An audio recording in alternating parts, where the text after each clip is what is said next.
So what does a World War I combat pistol and your grandmother or great-grandmother's can opener have in common? Well, that would be Carbonia Bluing, and we are going to talk about that today.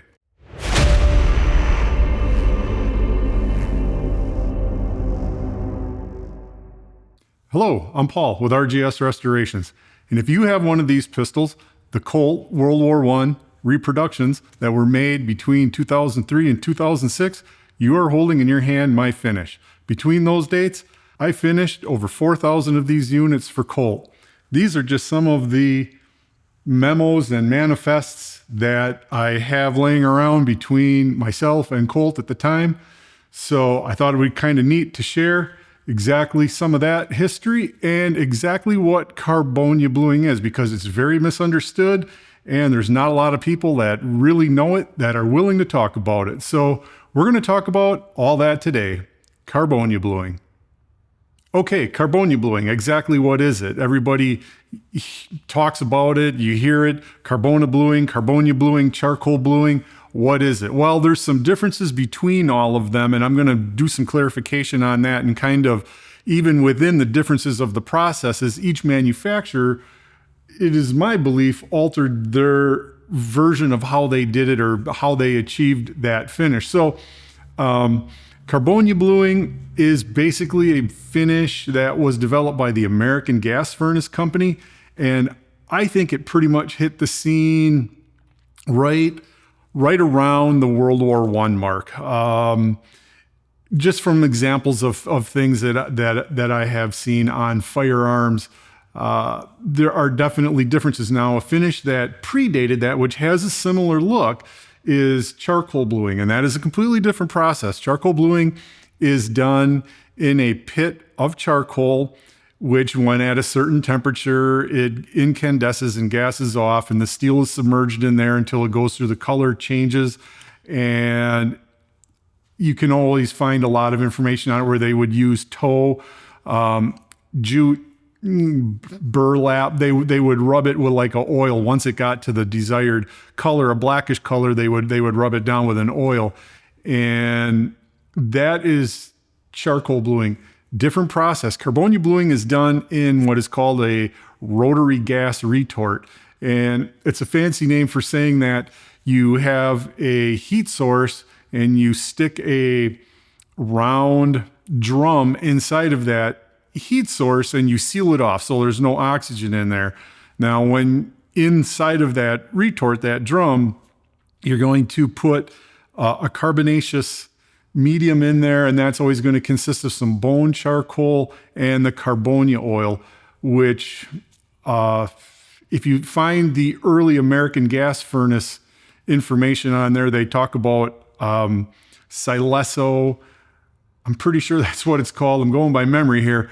I haven't really discussed this in a long time with anybody, but anyway, Cylesso, and they talk about how you make it and you mix it up and then you use that as the gas. So in a nutshell, it is my belief that what is an early form of carbonitriding in all of the firearms that I do now, I'm going to say my method, I use a retort.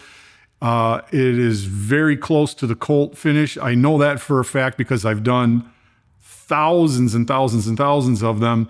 And there is a hardness that will develop into the steel. So it is almost a little bit of a heat treating going on there and a carbon impregnation of the steel.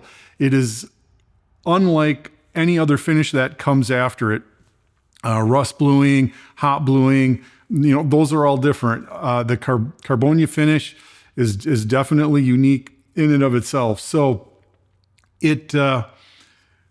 that's the down and dirty version of it. You take your steel, it's all polished, prepped, stick it in your retort, comes up to temperature, heat. You have your Carbonia oil in there and some charcoal, and you get your finish. So I'm not going to discuss the specifics on how I Carbonia blue. I'm not even going to get into any of that right now.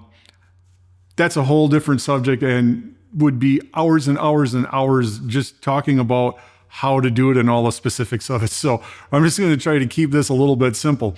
But that's Carbonia bluing in a nutshell. Now, what separates that from most other finishes, and if you have one of these guns, you'll know it. There's a feel to it. It almost has a smooth finish.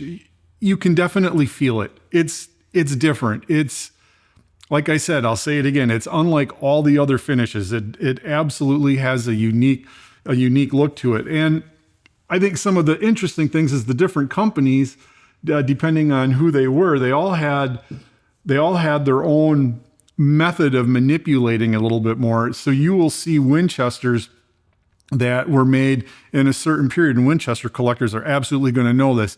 You'll have that flaky black finish on there. It's a heavy black finish, and it almost looks like perhaps someone, like used a spray can and spray painted it. The finish, built up on there was that thick. And that was due to just how much oil and how they charged the retort. Smith & Wesson, also a very dark, very black finish. And again, some of that is, how they modify it. Colt was unique.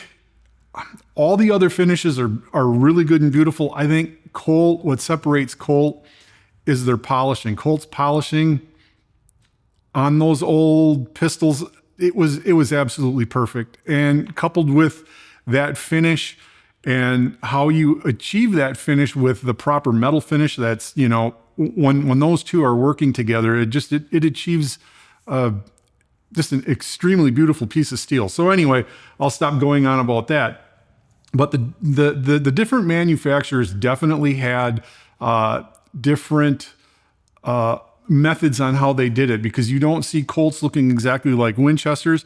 Early Savage lever actions had that real shiny, heavy black finish. I believe that some of that probably going on there was actual charcoal bluing. And you'll notice for the collectors out there, earlier firearms that were charcoal blued compared to Carbonia blued, they'll patina in a little bit different way.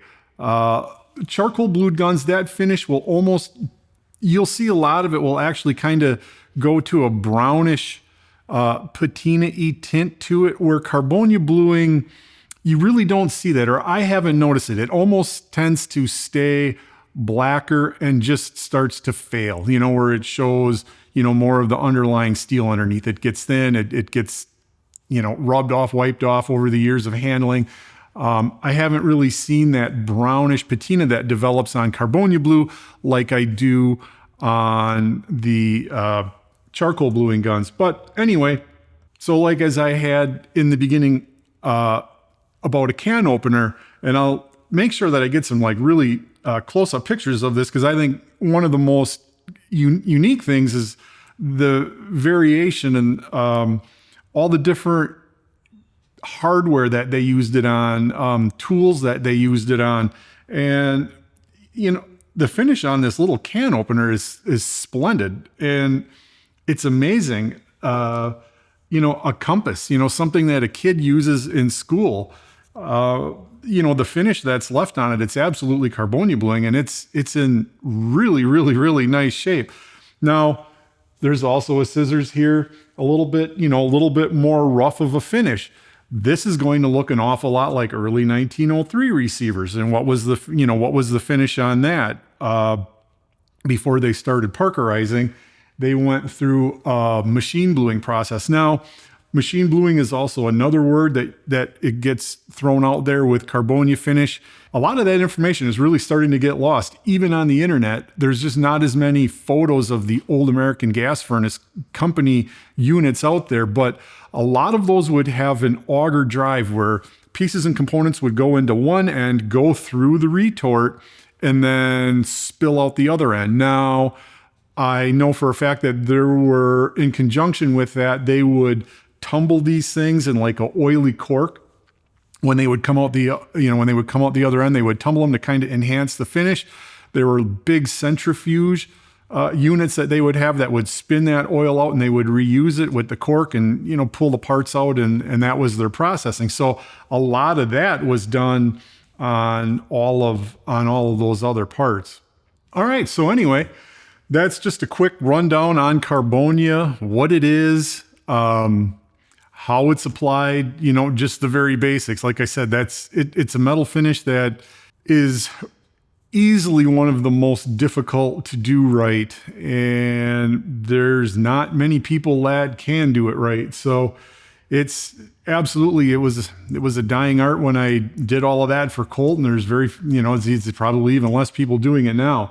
And this is just an example of a Winchester that we did. These are 2 Colts that I bought from Colt when I was doing all that, just a couple of consecutive serial numbered guns. And I thought it would be kind of cool to have hanging around.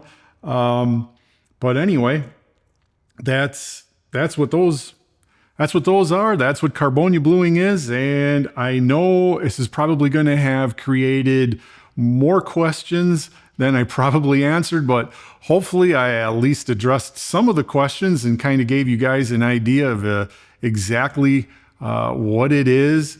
And like I said, Carbonia is a huge, deep subject in metal finishing.